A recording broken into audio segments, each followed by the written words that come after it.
Hello students, welcome back to Excel Academy's YouTube channel. This is Ramcharan and we are here presenting the weekly update of the current affairs. So let's start with the first news bit. There is this policy which is being introduced by the government where the government says for the entire country there should be one ration card. So every family will have the same ration card, and to whichever part of the country they relocate to, they can lift the ration from the public distribution outlets. Now, this program is supposed to be completed by March 31st, 2021. But the report says now that few states, to be precise, 12 states and union territories, are yet to become a part of this program. West Bengal is one of the states which has not agreed. Same with the Uttarakhand, it's Chhattisgarh as well. So this program is getting delayed because of few states not participating in it. Right, here are some of the important personalities whom we should know. The first person here is Mr. R.S. Sharma. He is the chairman of TRAI. TRAI stands for Telecom Regulatory Authority of India. All the telephones that we use, the networks that we use, and the data that we use, and the companies which provide data, everything comes under TRAI. It's an apex body. Then we have Mr. Prakash Javadekar. He is the Union Environment Minister. He was also the HRD Minister during the previous term of Narendra Modi. Then comes Mr. George Alexander Muthoot. He is the Managing Director of Muthoot Finance. Muthoot Finance is one of the household names in India today for gold loan and other things. Then we have Mr. Dheeraj G. Hinduja. He is the chairman of Ashok Leyland. Ashok Leyland is into manufacturing of trucks, lorries and buses, and this belongs to the Hinduja group. Right, let's proceed. E-governance, and here we have Mr. Amitabh Kant. He is the CEO of Niti Aayog. Like all of us know, Niti Aayog is the think tank which replaced Planning Commission in the year 2014. And the CEO of Niti Aayog says tech has got all the potential to improve lives and livelihood in the country. EC to ADB. EC stands for Election Commission and ADB stands for Asian Development Bank. Mr. Ashok Lavasa, who was in line to become the Chief Election Commissioner, who was the Election Commissioner now, has resigned and has requested to be relieved by 31st of August, and he is expected to join Asian Development Bank in the month of September. So there's a big news that is coming, and this is something which we have to know and follow.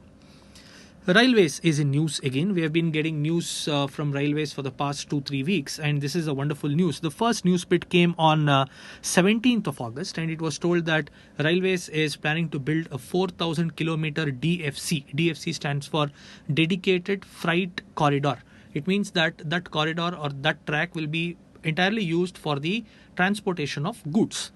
Then after a few days, that is 20th of August, another news regarding the same issue came up, and it is told that railway plans 4 more DFCs by 2030, and the estimated cost of that would be around 1.8 lakh crore rupees. So this is big boost from railways perspective, from infrastructure development angle, as well as from the freight movement side.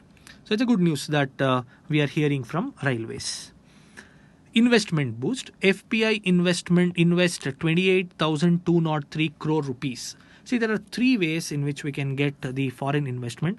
The first one is very well known to all of us. It is called FDI. FDI stands for foreign direct investment, where the foreign money is utilized to set up businesses in India. So that is FDI. The second well-known foreign investment is FII. FII stands for foreign institutional investment, where mutual funds and pension funds and hedge funds of other countries invest their money on Indian stock markets. The next type is FPI. So FPI stands for foreign portfolio investment. Here they don't take over the management of the companies, but they invest in companies which are doing well. So that is FPI.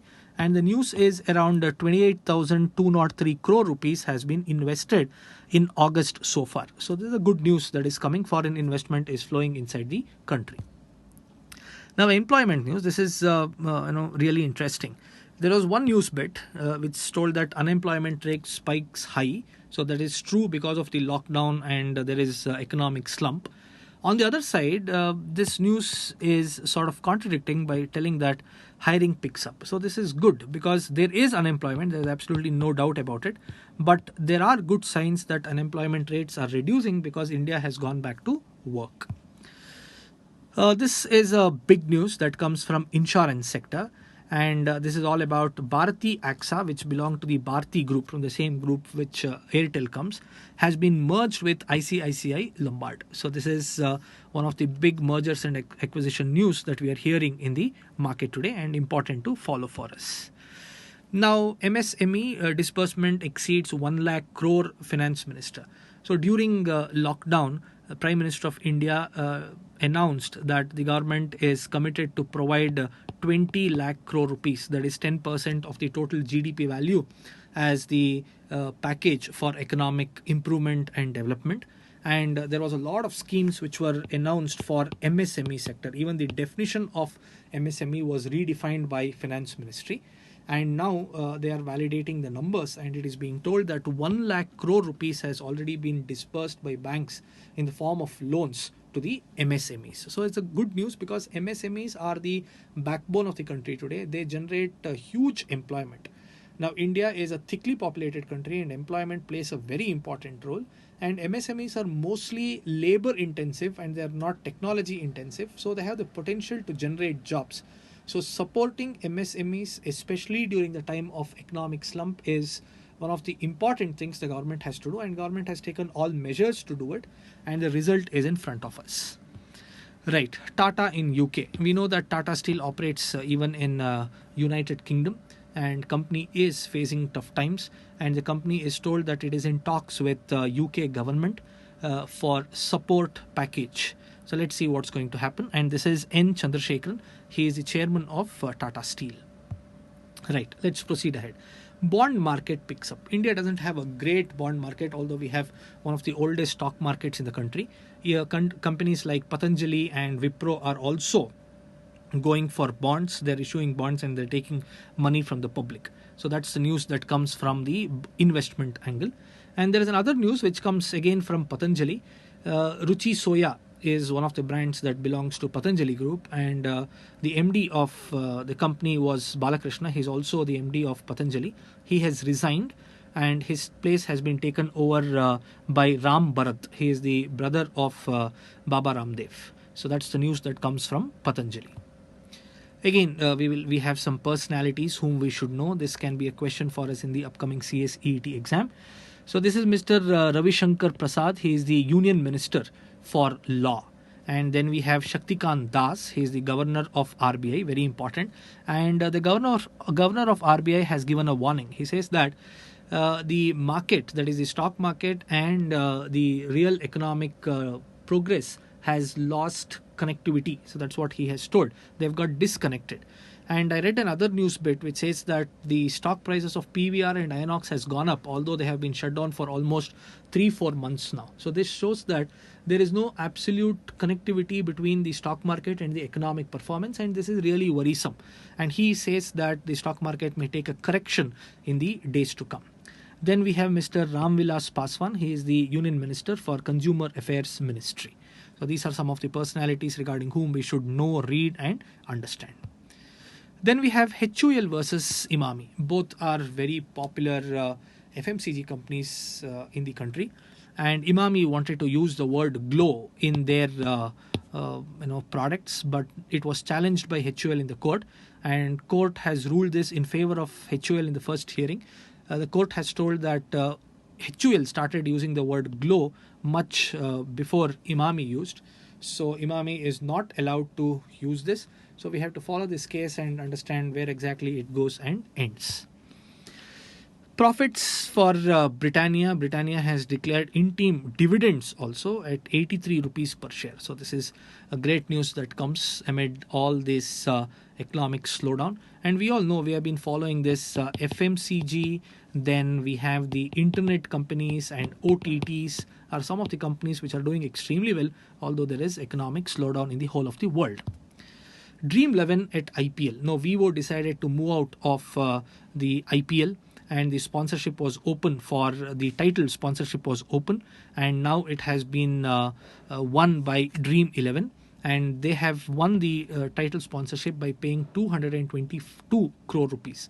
Earlier it was some 440 crore rupees. Now it is at half the price. But anyway, IPL has got the title sponsor at 222 crore rupees, and it is Dream 11.